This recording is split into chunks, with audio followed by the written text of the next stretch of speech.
Hello there. Before we get started on today's episode, I'd like to ask a short favor. If you're interested in either of the two books that I have written and am about to release, head on over to my website at theanxioustruth.com/books. There you can learn about both books, one of which is free, and you can get on my mailing list to be notified when each book is released and how you can get it. I would really appreciate that. Okay, let's get rolling.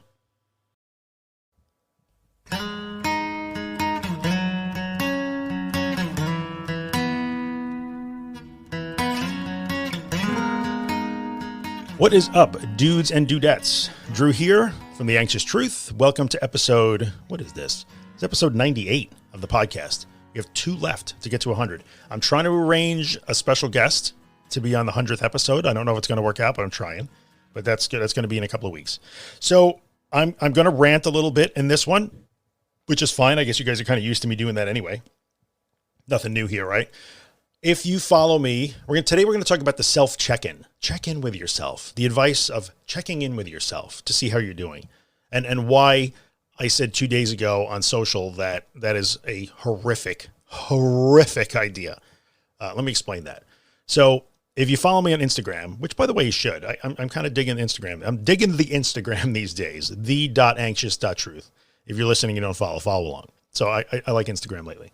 So I posted on Instagram, feeds over to my Facebook too. So wherever, I guess. I posted about how the self-check-in advice was terrible. I literally said, stop checking in with yourself. Stop it. It's terrible advice. I think what I said literally, and credit to Australia for this, you know who you are. I literally said, this is terrible advice and should be kicked into the sun. Kicked into the sun just cracks me up, but this person says it all the time. And it is terrible advice and you should kick it right into the sun, get it out of your life. The self-check-in is a bad idea. But let us give some context to what I said, because while I got an overwhelming response that says, yes, thank you, I needed to hear this. Yes, this has been a problem for me. Yes, people keep telling me to do it and it's making me worse. I got mostly that. I did get a few people who really, they kind of gave me a lot of pushback on that because I was treading on their sacred spiritual ground. So let's talk about it for a second. The context I am discussing here is somebody, and if you're listening to me, there's a really good chance I'm talking about you, somebody who is in the grips of a raging anxiety disorder, panic disorder, agoraphobia, there's monophobia in there, there's health anxiety, there's OCD, there's all those things. But if your situation right now is that you spend all of your time when awake and conscious, focused inward and examining, how are you feeling? What am I thinking? I don't like that thought. I don't want to have that thought. This is scary. Am I going to die? Am I okay? Am I safe? Do I have cancer? Am I going to get coronavirus? Is my husband going to die? Is my wife going to die? If you are tortured all day long, damn near tortured, and I've heard it described that way, because you cannot stop thinking about how you feel and focusing inward on your thoughts and what your body is doing and what your mind is doing. And you have told me again and again and again, whether it's in the Facebook group or anywhere else, like, I hear you, Drew, but how am I supposed to stop thinking about this? I can't not think about it. It's so scary. It's so loud. So if you are literally in a situation where you cannot stop, or you feel like you cannot stop thinking about how you feel and examining how you feel and what you're thinking and assessing yourself all the time when awake, and it's driving you crazy and it's fueling all this fear and anxiety, then the self-check-in, the next time somebody tells you, take a moment. Breathe, check in with yourself, ask yourself how you're doing. The next time somebody says that to you, flip them the bird and tell them to back the F off. It's okay to do that because that person is giving you advice that is way outside your own context, right? So context matters. It really does matter. Now, I'm not going to say that the self-check-in, I was trashing it pretty hard, right? But I'm trashing it pretty hard because I'm addressing a specific audience that has a specific problem.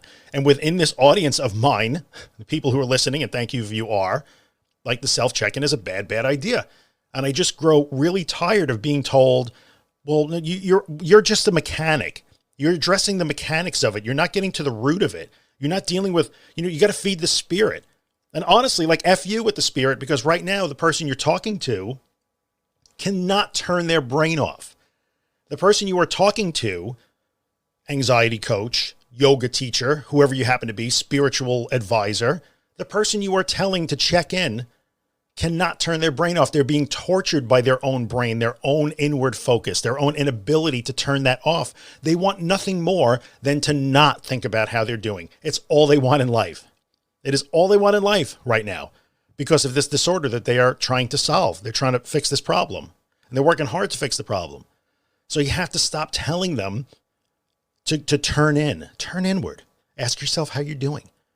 How are you feeling? What do you need at this very moment? Well, I'll answer that for you. That person at that very moment needs to not be thinking about how they're feeling because that's driving all of their problem. So stop that. And if you are one of those people, you listen to the podcast because you have this problem and you're being told that, whether it's by your coach or somebody you like to follow online or even your therapist, because I was told flat out that there are therapists who are saying that you're supposed to do that. It's really okay to say, you know what? What I need right now is to stop thinking about how I feel. Please help me learn to stop thinking about how I feel and examining how I feel. Stop telling me to do it. That's not how I fix this problem. So essentially what's going on is you have a fire raging and you're being told to put it out with a can of gasoline and a box of matches. That's insanity within that context. I mean, I'll get around to the positive part of the self-check-in. It has a purpose. It does. I'm not universally trashing it, but within the context of the things that I'm addressing on this podcast and the community surrounding the podcast, the things I write, like, yeah, I'm trashing it in that context. We'll talk about where it is applicable in a little bit, but right now, like, come on, you got to understand that is just terrible advice. And I stand by that. I'm not apologizing for that. I'm just not. And if it offended you, then I would say I'm happy that it offended you because it tells me that you are not being tortured by this continuous inward focus that you feel powerless against. So if what I said really was problematic for you, I'm sort of happy because it means that you're not having this particular problem right now, which is great. Maybe you used to have the problem and you've gotten over it, which is great. Or you never had the problem, which is great. But I'm not trying to like trash your belief in the self-check-in and feeding your spirit and keeping yourself emotionally healthy. I'm all for all of those things, but within the context of somebody who cannot stop thinking about how they feel from the minute they open their eyes to the minute they manage to get some sleep at night, that's not okay. It's not good advice. All right. So, check in with yourself and ask yourself, what is the one thing you need right now? The answer is I need to not be thinking about myself. Thank you very much. Please stop asking me to do that. It's okay to say that. It's really okay to say that. Stand up for yourself, carve out your space. Like it's okay to make that stand and say, I can't do that right now. Please stop telling me to do that. It's okay to do that. You're allowed to do that. And I'm going to tell you something else, that advice is kind of held up on a pedestal as if it is a universal truth of spiritual growth, enlightenment, and emotional intelligence and maturity. So I've had people who literally have said, I don't want to do that, but I feel like a failure. They keep telling me that I should be doing that. This will help me feed my spirit. It will help me find the cause of my anxiety. It helps nurture my inner child. It helps self-compassion and self-care, but it's making me worse. So it's okay to say, no, right now, that is making me worse. Do not feel like a failure because you cannot follow that advice, because you're being told that advice is somehow indicative of achieving some other level of growth and healing. Like the word healing sometimes can be a little bit toxic, guys. It's okay to acknowledge that. This is not all sunshine and rainbows. I mean, I get accused a lot of times of being almost a mechanic when it comes to these things. And I'll take that. I'll take that. That's fine. I am a bit of a mechanic with this, but sometimes you need a mechanic. Sometimes you do. I'm getting a lot of notifications here. Should have turned off those sounds, but what's the point? I don't need to be professional about this. Why start now? It's only been 5 years. All right. So it's okay to take a stand on that. Do not let anybody tell you that this is required as part of self-healing and compassion and growth and inner child and all that stuff. Right now, you need to learn the tools that you need to learn the tools that will help you break that obsession and compulsion to continually be thinking about how you feel. That's the reality. And that's why I said what I said. So when is it a good thing to do? Oh, let me say something else. Well, no. Let me talk about what's the positive side of the self-check-in. Check in with yourself. I think here's where it comes from. And look, I'm no expert in this. I don't claim any ground here at all. I don't claim a place in that space in any way. But I'm pretty sure that where it comes from is it's an acknowledgement that a lot of times we ignore ourselves. And that's true. We do ignore ourselves. Maybe you're selfless to a fault. Some people are. They put everybody else ahead of themselves in life. They try and please everybody else, take care of everybody else, never take care of themselves. That's a thing. That's a problem. And the self-check-in can help fix that. So I'm good with that. Sometimes it just means that we drive ourselves to the breaking point. Work, family, everybody I got responsibilities. I got to do. And you forget to take care of yourself. So the self-check-in is a pause to remind yourself that we have to take care of ourselves. I'm with you. Good. I'm good with that. That's good. It's a good thing.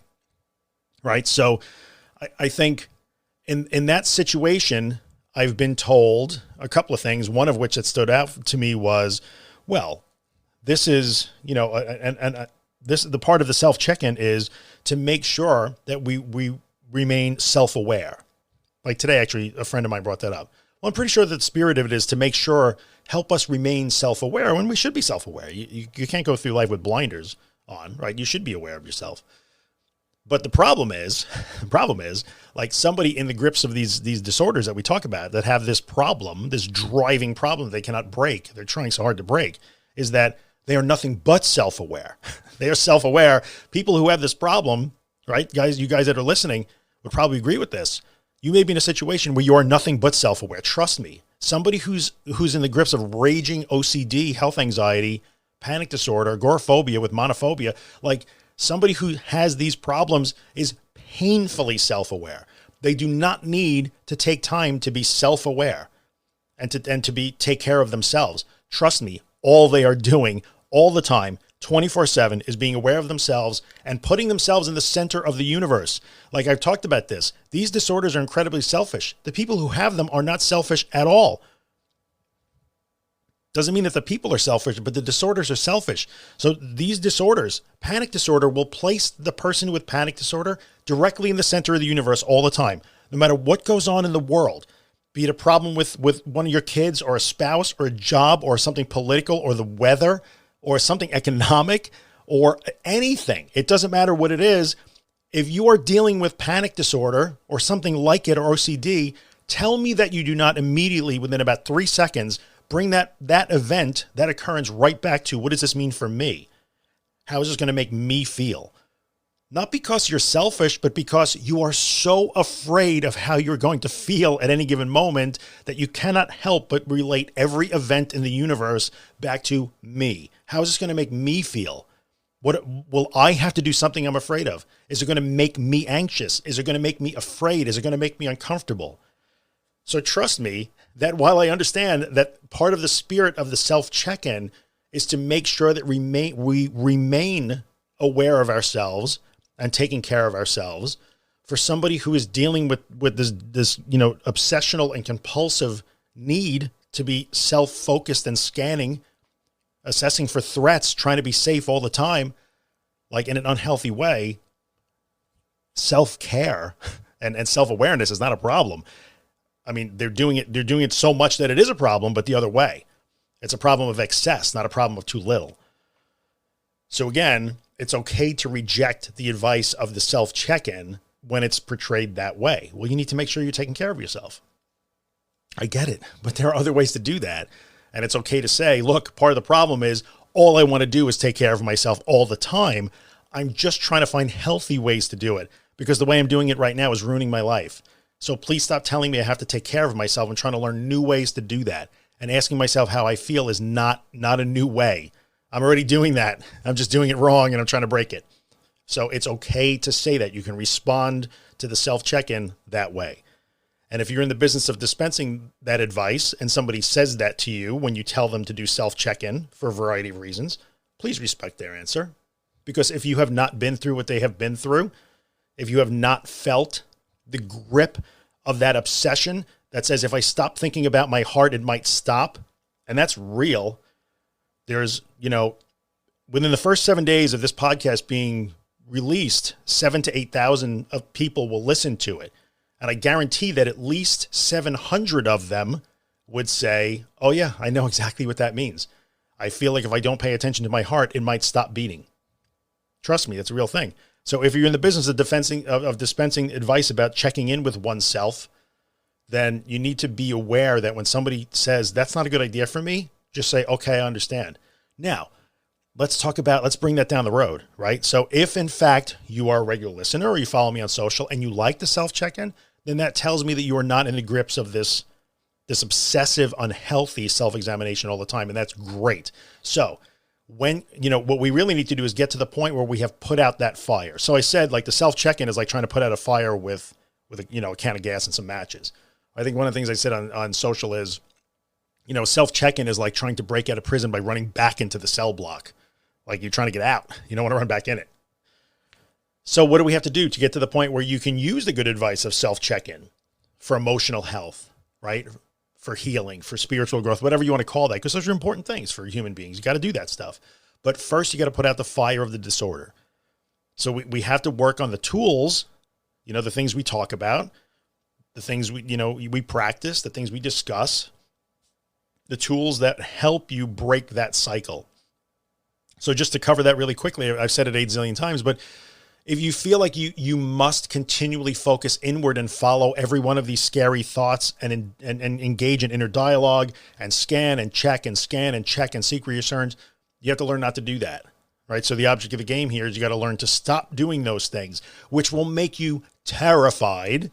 So you have to stop looking inward, even though everything in your brain is say, look in here. Your brain is yelling like, you better look at this. You better check on your heart. You better answer these thoughts. These scary thoughts are coming through. You better answer them. Hello, hello, hello. It's banging on the door, trying to get your attention, right? You have to learn to not give it the attention, because over time, the experience is, I'm going to let these scary thoughts be in my head. I'm going to turn away from them and put my focus out of myself. I talk often about almost visualizing like a vacuum. So your focus is all behind your eyes right now. You need to pull that focus out to be in front of your eyes. Like, get it out of you. And this is way more than just, dude, you got to get out of your head, go for a walk. But to a certain extent, that advice is correct. It's just not that easy. So these are the tools we talk about doing over and over and over. It is exhausting, difficult, tedious work to break that cycle, because every time you ignore or turn away, focus away from those scary thoughts that are screaming for your attention, that compulsion to self-examine, to check a symptom, to tell somebody that, I don't know, my back hurts. What does this mean? Why is my back hurt? Does your back ever hurt? What happened the last time your back hurt? Was that anything? Maybe I should call a doctor. So, instead of engaging in that behavior, health anxiety sufferers, you have to say, well, I want to do that, but I can't right now, which will make you agitated and afraid and vulnerable. You will feel like you are surrendering to certain death or horrible fate. But over time, when you do that and the outcome is still positive, you learn, oh, I guess I don't have to do that. It becomes easier and easier over time.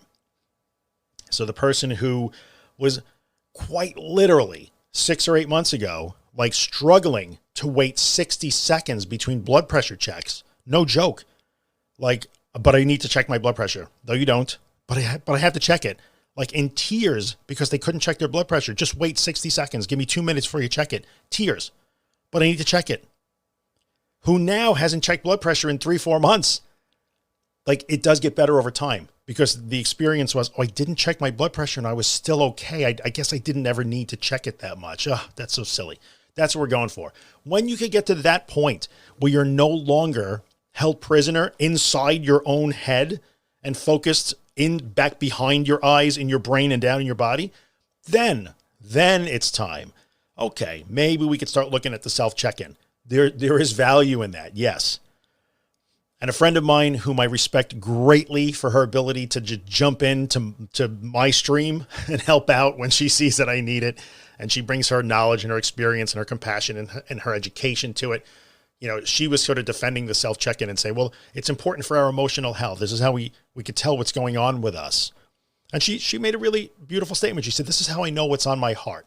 I'm not going to name the name because I didn't tell her I was going to talk about it, but that's beautiful. Like, she used the self check-in to see what's on her heart and what she needs to deal with and process and work on. And that's absolutely valid, except for the person who's gripped with the anxiety disorder.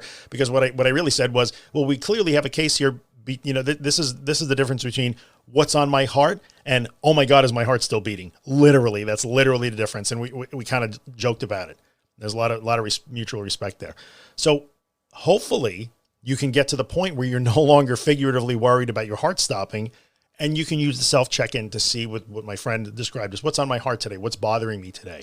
That's valid. It's an okay thing to do. Like, people should learn to do those things. But first, we have to not do them obsessively in an unhealthy way. So that's my rant about the self-check-in and why it's a bad bit of advice for people who are stuck in these disorders that I talk about all the time. All right. So I know sometimes I am like aggressively like picking on the spiritual people and the inner child people. I don't mean to do it. It's not like I am dismissing all of that has value. It does have value, but context matters. And I'm sorry, but I am going to unapologetically just shovel dirt on top of those things when every single day I see it causing damage. Like, that advice is supposed to help people. It should not cause damage. And you know what? Here's the real truth of this sort of stuff that I talk about. And I think anybody who makes a living with it, if you're making a living coaching or advising, or you're in the mental health field, you're a counselor, you're a therapist, like, this is reality. You have to be okay with this. Just because I like something doesn't mean that it's true. So let me be completely transparent and honest right now. I am not a huge fan of the self-care, self-compassion, parent yourself, comfort your inner child stuff. I'm just not. I personally am having a hard time coming to grips with the theory behind it and the validity of it. It doesn't speak to me. However, just because I don't like it doesn't mean it's not true. So I have to be intellectually honest enough to say, oh, no, I get it. Like, it might not be my thing, but I can say to you, there's value in many of those things. People should work on those things. If it is important, if it applies to you, then you should work on that.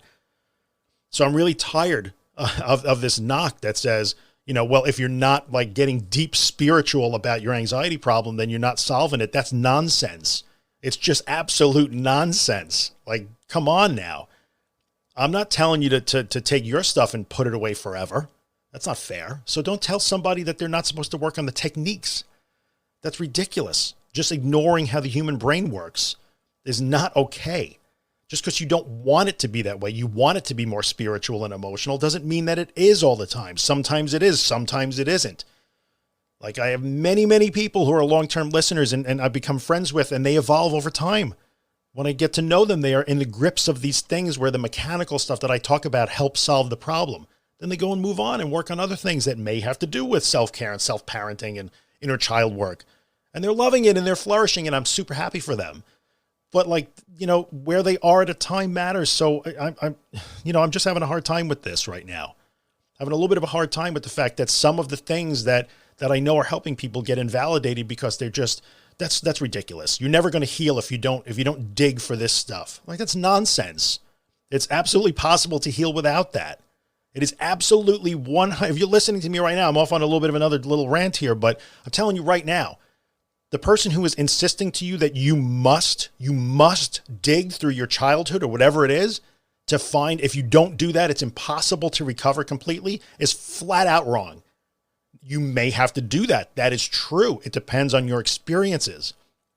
But if I hear one more person tell me, I've been digging through my childhood for the last 6 years and nothing's coming out and I'm not getting any better, yet it keeps, it's being forced down their throats, it's not okay. It's just not okay. I mean, look, every day I have to tell people, look, I'm a big fan of the cognitive behavioral stuff, but clearly you are carrying some pain here from some real bad things that happened to you. And like, you have to address those things too. Maybe after you do this stuff, or maybe at the same time, maybe before. But we got to be honest here. You cannot be in this subject area and do nothing but what you think sounds right to you. You got to acknowledge all the stuff. Like, let's be honest here. So again, just to address those of you who are listening because you're looking for help, like, understand the context that you're in. And it's okay to reject certain advice at any given time. It's okay to question it. And if the person that you are questioning rejects your question, or your right to question it, then that might be somebody you don't want to talk about anymore, or talk to, or listen to anymore. Just saying. Okay, that's enough. 24 minutes of I think what turns into, look, I'm passionate about that. I don't spend the time that I spend on this for people not to get better. I can't make anybody better. They make themselves better. But in the end, I really like to have people who be able to use the tools and navigate things. And you know what? When you are gripped with this problem that I talk about all the time, sometimes it's really hard to be a critical consumer of information. I understand that. So some of what I think the role of people like me is to help you like wade through things. Hey, have you considered this? Have you considered that the self-check-in is not a good thing for you right now? That's all. That's all I'm thinking. So that is the deal. All right. So this was episode 98. We got 2 more to go. We're going to hit 100. If you are listening on iTunes or whatever podcast network you love, and it lets you rate and review the podcast, could you do that? Like if you love the podcast, it's helping you and you want other people to find it, then, maybe you can leave a review. It'd be freaking awesome. Helps other people find it, helps spread the word. And really that's why I do it. I just want people to get help. And if I can provide it, then great. So thank you guys for listening. I appreciate it. I'll be back next week for episode 99. Don't know what we're going to talk about, but I'll be here, and see you guys later.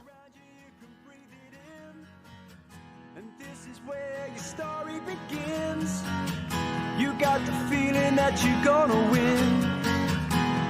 Yeah, you're on your way. It's in the afterglow. It's in the lyrics of the songs we know.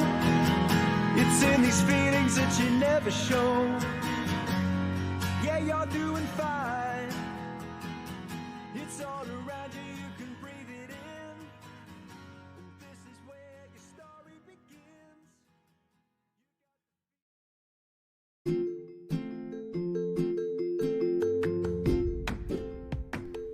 Hey, what's up, guys? Drew here.